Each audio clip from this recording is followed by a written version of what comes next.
যুক্তরাষ্ট্রের San Francisco থেকে আকাশপথে ভারতের রাজধানী নয়াদিল্লিতে আসতে প্রায় 8 ঘণ্টা 30 মিনিট লাগে। যদি মাত্র 30 মিনিটে এ পথ পাড়ি দেওয়া সম্ভব হয় তবে কেমন হবে? আকাশকুসুম কল্পনা হলেও এমনই এক প্রকল্পের ঘোষণা কয়েক বছর আগেই দিয়ে রেখেছেন বিশ্বের অন্যতম শীর্ষধনী ইলন মাস্ক। ডোনাল্ড ট্রাম্প দ্বিতীয়বার যুক্তরাষ্ট্রের প্রেসিডেন্ট নির্বাচিত হওয়ায় তার এই স্বপ্ন এবার বাস্তব হওয়া সম্ভব, বলেছেন মাস্ক। মার্কিন এই ধনকুবের ট্রাম্পের ঘনিষ্ঠজন। নির্বাচনী প্রচারের সময় তিনি ট্রাম্পের পক্ষে প্রচার চালিয়েছিলেন, অর্থ ঢেলেছিলেন। ট্রাম্প ভোটে জিতে গেছেন। এখন মাস্ক প্রযুক্তি খাতের উদ্যোক্তা ভারতীয় বংশোদ্ভূত বিবেক রামাস্বামীর সঙ্গে যৌথভাবে ট্রাম্পের নতুন ডিপার্টমেন্ট অব গভর্নমেন্ট ইফিসিয়েন্সির নেতৃত্ব দিতে চলেছেন।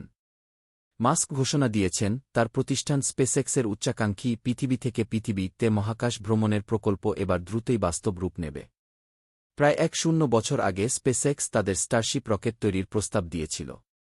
বলেছিল এটা হবে বিশ্বের সবচেয়ে শক্তিশালী যান এবং তাদের রকেট নজিরবিহীন গতিতে এক মহাদেশ থেকে অন্য মহাদেশে ভ্রমণে সক্ষম হবে।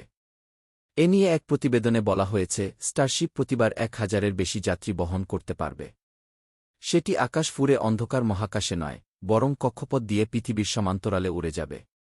এভাবে সেটি এক নগর থেকে অন্য নগরে যাবে। স্টারশিপে করে ভ্রমণ করতে যে সময় লাগার কথা বলা হচ্ছে সেটাই সবচেয়ে আশ্চর্যের বিষয়।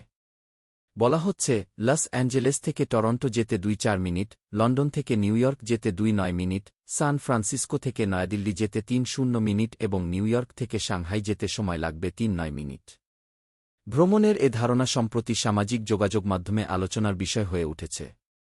মাস্ক বলেছেন তার এই স্বপ্ন বাস্তব হলে ব্যবসায়ী ও ভ্রমণ পিপাসুদের অনেক সময় বেঁচে যাবে। যদিও এ জন্য ভ্রমণকারীদের কারি অর্থ খরচ করতে হবে। মানুষের আগ্রহ বাড়ছে। মাস্কের অতিদ্রুত ভ্রমণের এই আকাঙ্ক্ষা বিশ্বব্যাপী যোগাযোগ ব্যবস্থাকে নতুন করে সংজ্ঞায়িত করতে পারে।